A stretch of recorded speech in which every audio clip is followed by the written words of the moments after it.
अरावली पर्वत को बड़ी राहत, सुप्रीम कोर्ट ने रॉक कटिंग पर लगाई रोक। मुख्य खबर। सुप्रीम कोर्ट ने पर्यावरण संरक्षण को लेकर बड़ा फैसला सुनाते हुए अरावली पर्वत श्रृंखला को विश्व की सबसे प्राचीन पर्वतमालाओं में गिना जाता है।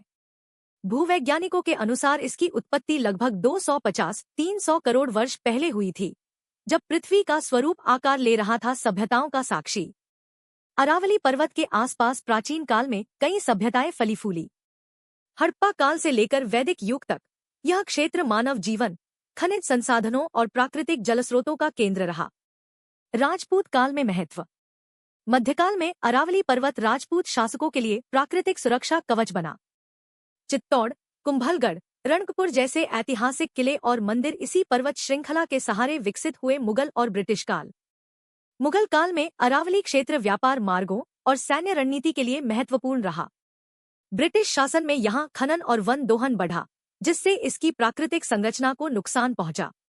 आज अरावली पर्वत पर्यावरण संतुलन, जल संरक्षण और जैव विविधता के लिए अत्यंत महत्वपूर्ण है। सुप्रीम कोर्ट और पर्यावरणविद इसके संरक्षण के लिए लगातार प्रयास कर रहे हैं, ताकि यह धरोहर आने वाली पीढ़ियों तक सुरक्षित रहे।